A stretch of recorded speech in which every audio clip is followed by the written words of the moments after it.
Hello, guys, all the way from Australia. This is Jay here from the 1111 Spiritual Transit Podcast with Jackie Lyons from my tag team partner from Canada.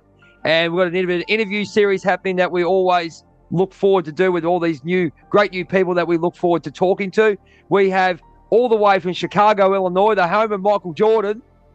We have Luna ARIELLE, and she's a wellness practitioner specializing she does a lot of candle making, hint, hint, as my friend Diamond Dallas Page says, free plug.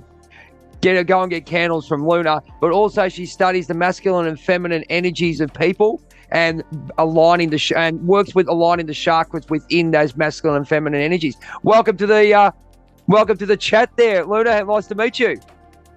Hey everybody. It's so nice to meet you, Jay. I see you on Facebook, and I know you've worked with Jackie and Sarah, who I've worked with before. So we know each other through mutual friends, but I have not had the pleasure of meeting you until now. Well, fantastic. Yeah, our other little friend, Sarah. She's a little powerful little thing, that one. She's on the Life Theories podcast, which we do on a Monday coming up. But this is all about you, Luna. I want the world to know about yourself. Do you want to tell us a little bit about your journey? The floor is yours. You said you're a wellness practitioner, so everyone said that's a good way of putting things. Wellness practitioner in what way? Well, let's get a bit of background first about how you got to the point right now that we're talking to each other. What's a little bit about your journey? Oh, this is wonderful. So I had a whole different life about 2021.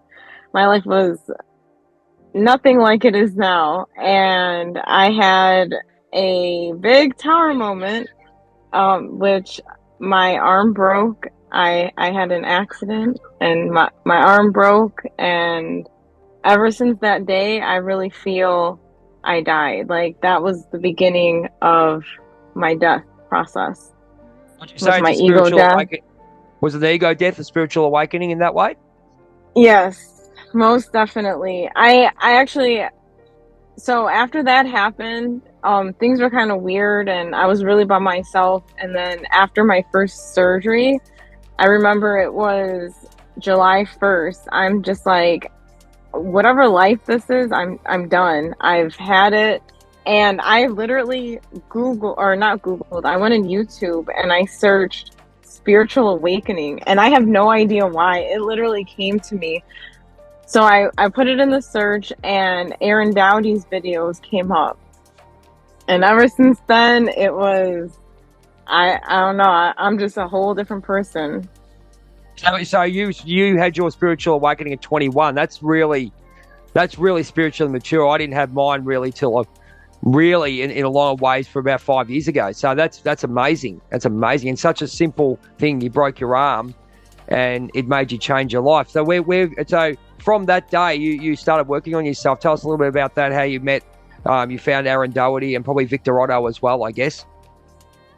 Yeah, definitely. So it was more, I had Aaron for a while because like his meditations, they were able to really start to help me. And I was just, like, I've always had therapy and I didn't like it so much. So I was like, there's more. I always knew that there was so much more. And then finally, after watching his videos, I'm like, there's so much more. And I started making the changes. I used to be... Yeah, sorry, that was mine. Sorry, I just dropped out a bit. Sorry, keep going. Sorry, we have bad internet sometimes, so I apologise. Like now, we've got a bit of a freeze at the moment. That's all right. We've got a bit of a freeze on the internet. That's okay. You keep going. Okay. So I had a significant amount of weight loss, which I learned came from the awakening. And then a lot of anxiety was filled with it, with all the changes that was occurring. And then it was like a Kundalini awakening, and that's where I found Victor Otto. Yeah, because I didn't know what was going on. Mm-hmm. So we've got a bit of an understanding. I understand the Kundalini awakening. and it's more to do with the grounding in the earth, as far as I understand it. What was your understanding when you found out Kundalini awakening? Did you work with that with the chakras, or did you research that more? What was the feeling that you had that you knew you were going through, or had to look up Kundalini awakening? Oh, yes, definitely. So I did research. I was watching videos to make sure that that's what I was experiencing, because I was going through where I couldn't eat anymore. And the things that I wanted, it was just like watermelon. That was the only thing.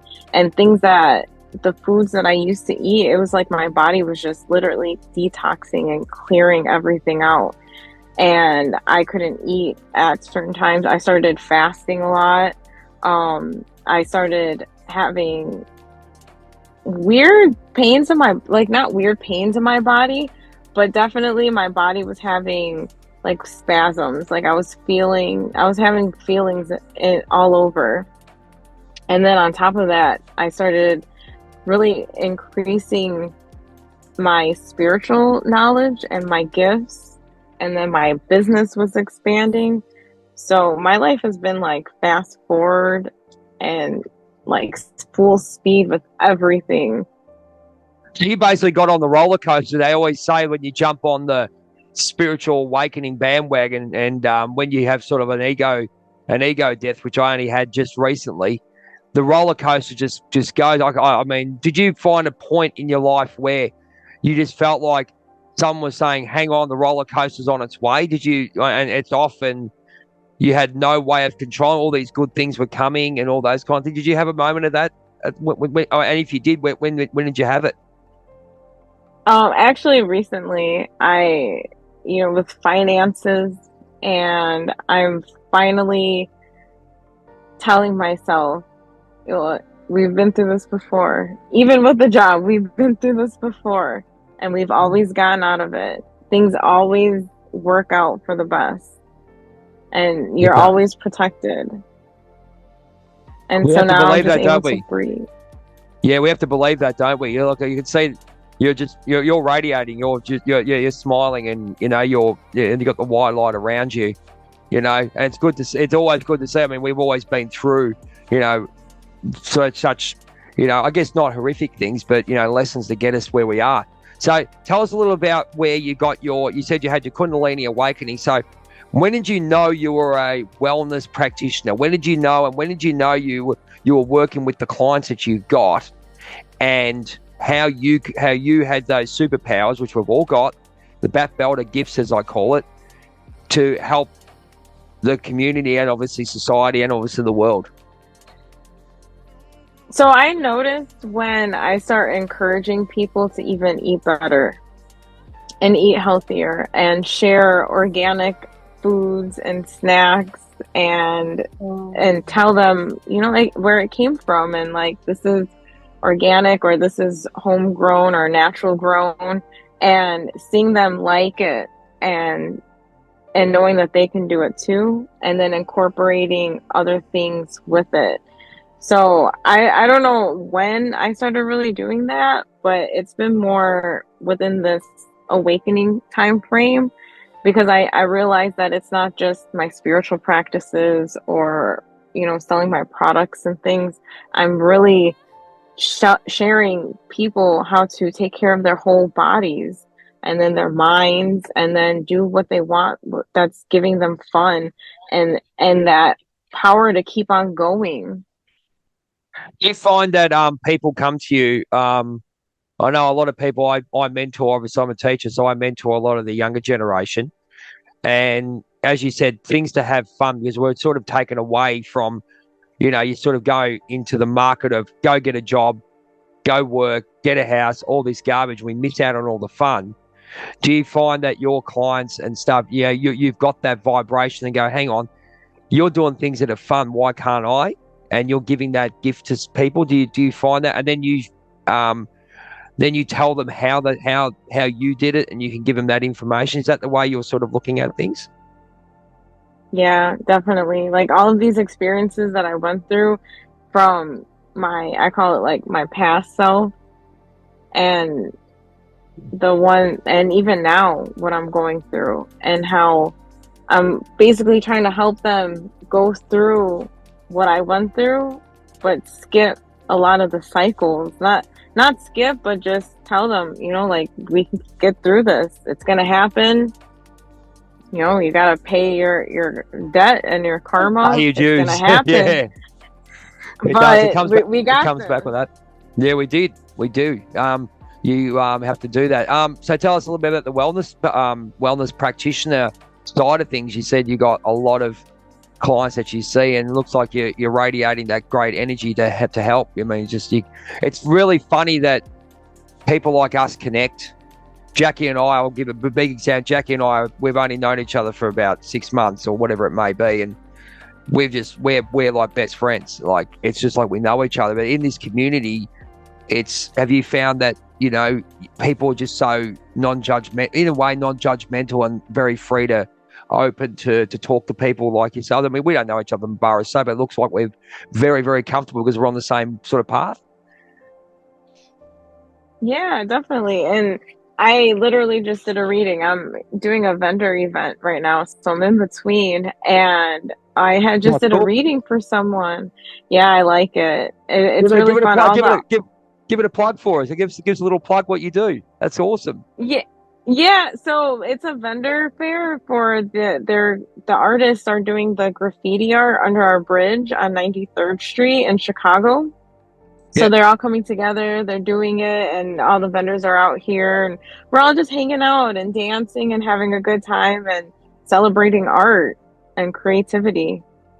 So, and you're doing readings there, you said. So you're doing your wellness practitioner and read. So when that's probably where I'm going with your wellness practitioner. Do you have, like, as I always say, because I'm a superhero freak, you got your bat belt of gifts. You've got your tarot read. You do tarot reading, obviously. You've got your skills in what you did with regards to nutrition, also your spiritual and universal laws. Obviously, that's where I come and talk about, because I'm more towards the shadow and the dark night of the soul. So I bring those things out.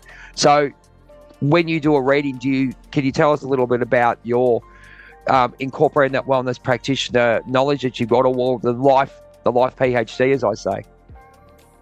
Yeah, definitely. So basically, when I do my readings, and I connect to your higher self, and all of it, it's people are, it really brings it to the surface that they were just talking about the situation, or talking or thinking about it, or whatever they're going through. It's showing in the cards, and so they're able to feel better and get hope, because I use a certain amount of decks to kind of figure out the situations, but then what guidance can we get? Is there a particular deck you like using? I know myself, I use the Native American Spirit cards. If you've seen ones on TikTok, hint, TikTok, Words of the Warrior and Akashic Energy Healing with Jackie. She does Isis readings. So she has the goddess Isis. Is there something that a deck of cards you'd like to recommend to everyone? Yeah, so I use the Dream Keepers Tarot, and I like it because it's feminine, and it's for your soul. That's the way that I use it, for your soul. And then I use some cards that I created myself. Oh, sweet! You want to get? What I need to do is I need to get a picture of it so I can put it on the final video. Okay, so make sure you send the picture for me. I can put it on the video for you.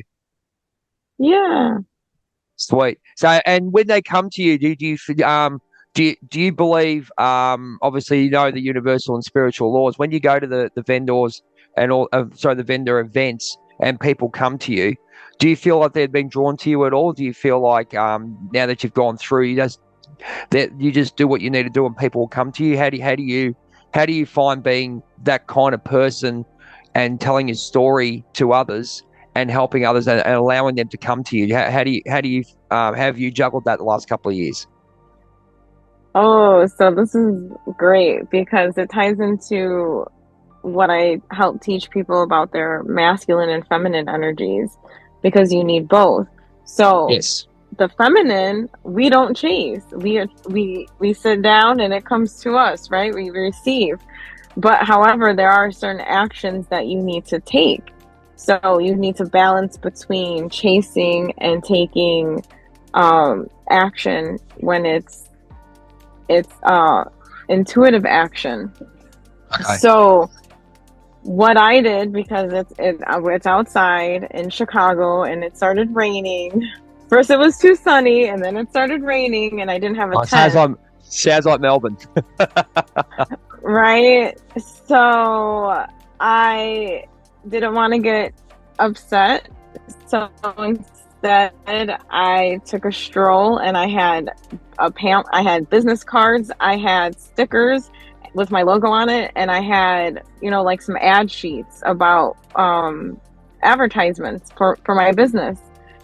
And so I just started taking a walk, and I said, I'm going to do what I do best, and that's talk to people. So I started going, I introduced myself, I started passing out flyers, I was talking to people, and then I circled back around, and I was like, okay, let's stay and just see how it goes. It's the best way. You're going with the free. Would you believe that you found going through the awakening process, do you believe that going with the flow, do you always have to reassure people that everything's going to be all right, and if you actually let go and go with the flow, obviously you do teach that? I can see what I can already hear it in your voice that you teach that, but that's probably the hardest thing that I find with people understanding to let go, because I know that was one of my big issues. And look, sometimes I still go about it, but do you as the coach, do you practice, do you teach that at all, and how do you get them to do it, I guess? Yeah, that's a pretty good question, because for me, I know when I'm in my state or my flow state or cycle, I don't like to be bothered and have any interruptions, because then my ADHD brain kicks in and every little thing stops me. So what I have to do is, like, if I have to yell at them or kick them out, like, you gotta go away. And then some people, unfortunately they get mad, but it's like, I'm not trying to ignore, I'm just trying to continue with what I'm doing.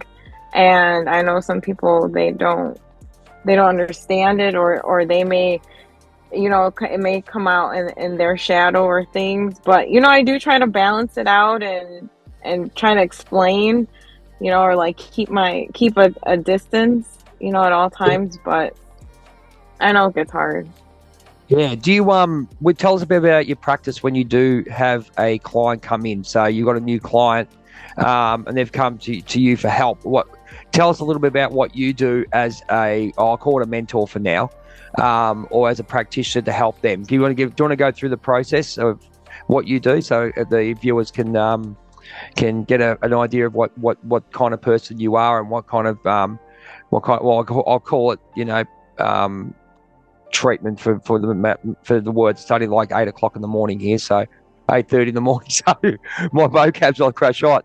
But just to get the process of getting him to a point and trusting you and all that. Do you want to talk a bit about that? Yeah, so definitely always, whenever you speak with any clients, always use your discernment from the beginning, because, is it someone who really needs your help and your attention? So I always try to see that. And then if I can really tell that this person, like, is absolutely completely lost, then I'm going to really take my time and really, like, try to not take my time, but really just sit down with them. Because sometimes it's just really talking really helps. And so I'll sit with them and listen, and then just to kind of pick in what goes on. And then mostly by then I'll be like, you want me to pull some cards?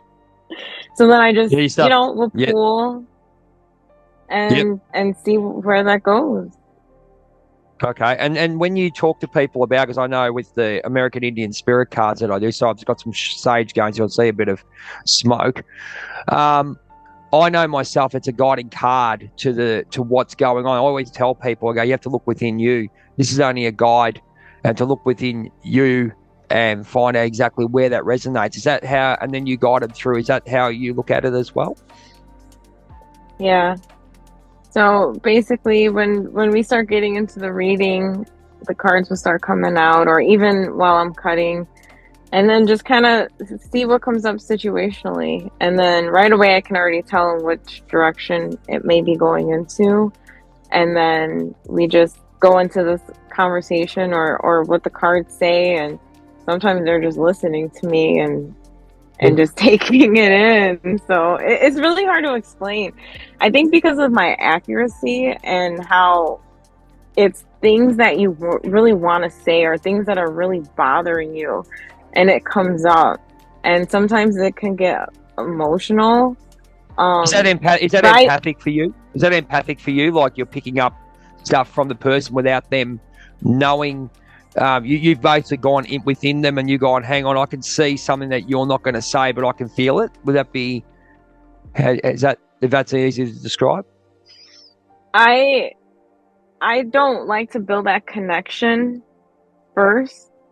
I really like to see what the cards say, because sometimes people, like some clients, they'll want to talk, especially ones that I don't know. They'll want to talk, and I'm like, no, like I don't. Another thing, I don't want to like cut them off, but it's like, I want to channel this and get with the cards so that I'm not feeling and the card based on their feelings, so that we can really get what's even deep down, because the feelings, that's going to be like what I feel like is like therapy, which is more just that surface. So we want to get more what's really the cause and pull it out from the root. Do you feel, because obviously I went through that when I did the shadow work with Greg and Michael, 5 Dimensions, big plug as usual, as I plug in the people that have helped me. It's a big step to actually go through that trauma-based issues, you know what I mean?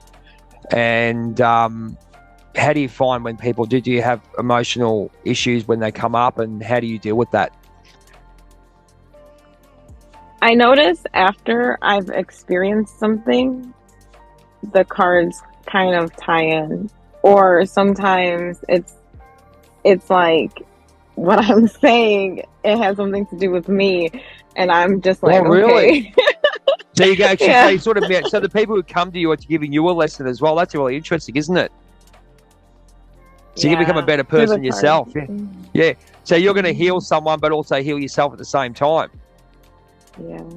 Yeah, it's interesting. I've never heard that. I'll be honest with you. I mean, I know we get lessons in that way, but having an actual practitioner say this is what it's all about, instead of giving them the information's about you. That's like a bit of an odd situation in some ways, isn't it? You don't know how to discern between their information and yours, eh?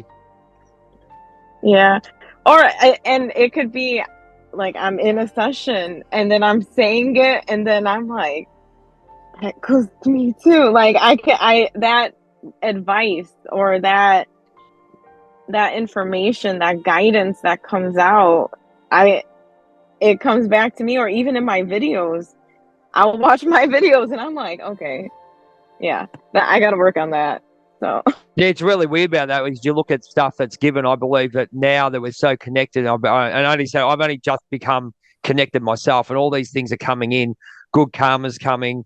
You know, I believe in all the astrology and all that. The astrological placement of the planets and all that coming. Mercury retrograde. Yeah, Diana's going to go. That's his favorite time of the year. All those kind of things. But you can see that even someone like you can see the lessons that come to you, even. That come to you very, very. Is that your is that a cup with your label on it? Yeah, put it up. Let's have a look. Look at that. I got it as a gift today. Look at that. Beautiful. Purple. Crown chakra. Crown chakra. Look, Luna's enlightenment. Everyone jump on that. Luna's enlightenment. It'll be down there. She does a wonderful job. Next question would be going through the spiritual awakening, understanding that. How do you communicate that to a client? Because people have little to no idea, and really, of what we really go through and what's really involved in this. I know working with the shadow that I do, and working in the dark side. There we go, dark side. I said it. Of yourself. It's very hard for them to understand the dark side's not evil, and you know you've got past traumas and all those kind of things. How do you communicate that with people to get them to a point where they can go, right, I want to do better in my life? If you get where I'm going, okay, we've got 10 minutes to go in part one. Definitely. So for the cards, depending on if they're reversed or not, and what card, basically the cards, I can tell if you're in your shadow and what you're experiencing.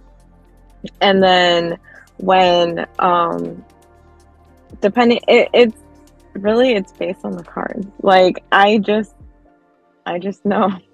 Yeah. No, just say it. Oh, as I said, it's a platform for you. You know Yeah. what's going on. There's a lot of people who do that. Absolutely. Absolutely. It's great. Yes, you just know, and then what you do is you get them to write down stuff and um, you guide them in that way. Is that how it would work for you? Yeah, basically a lot of utilizing my experience and Yep. and not only my experience, but the conversations that I have. Like Okay. literally everyone who I come in contact with or something, it's all beneficial. It all has value. So whether it's to me, it would be to someone else. And then I can say, hey, this person I connect a lot of people together and I introduce people and I like it. Yeah, I find, I mean, once you go back and reminisce about your life too, you see when you weren't in this headspace how much you really were doing to help people, because we had to go through all our traumas and, shadow and all those kind of things to get to where we are right now. And it's an amazing feeling. And you said, yeah, I just feel it, Next question would be, I know people, they look for something to believe in. I'm using the Poison song, Poison, Brett Michaels from Poison, something to believe in, and they look at us and we're all coming in with this white light. Do you work as a guide as well, an ongoing guide, and open them up to stuff like, universal law, shadow, Kundalini awakenings, meditation, yoga, whatever it may be, spiritual practices? Do you open them up to that? Because a lot of people reckon it was a catchword there for a while. Oh, spiritual, I'm spiritual. A lot of people don't really get it. How do you answer that? Yeah, basically everything that you said. So it's it's like an assessment. And from talking and the cards and certain cards and the meanings, and it's like, where would you be able to go, or what would you need to work on, what chakra needs to be aligned. And so it's like with that, what comes, like, let's change your diet. And it's so much, it's just so much knowledge that I have been so gratefully able to obtain and store, where I can just tell people what they need by certain things, and so it could be very beneficial for them. And I don't. So you come into a safe space. Like it really sounds like you've got and a lot of us have. Well, you can see you're smiling all the time. So I mean, I say the same thing. Jackie and I say the same thing. We're creating a safe space for people to become the people that they really want to be, and we're still, and as you said, we're developing into ourselves as well, aren't we? We're becoming better people for helping others. You know what I mean? That give as well, and understanding ourselves. Yeah, definitely. It's being able to help people, but then it's recognizing what you went through, and then you also get to see yourself in them when they come to you, so that you can remember where you came from always, and the things that you experienced, but not in a shameful way, but out of acceptance and out of love for the person that you are. I think you come through a point where we always say we go through trauma, and it's a constant battle. I mean, with programming, the old programming, with what we've done, and fighting ourselves into the way we should be, or where we're meant to be. I shouldn't say should be. We're meant to be. We're stepping in, like you stepped into your spiritual awakening. Now look what you're doing. We all do that. Do you find that there's people that come to you really looking for something for that? And are they willing to do the work? Do you think that what's your opinion on people out there? Do you think they're really willing to do the work and they trust you for who you are? I think that everyone is on their own cycle, and the more support that you have and the more self-motivation and power and confidence in you, the further that you will continue to go. Everyone can make little changes, but you still end up in the same cycles. And it takes a lot to really get out of these big cycles that are keeping you stuck in these levels. And even in the healing levels, you can get stuck in just healing. And unless you are really ready to expand and to go out and to really repair those things that you need, you'll be there in that cycle.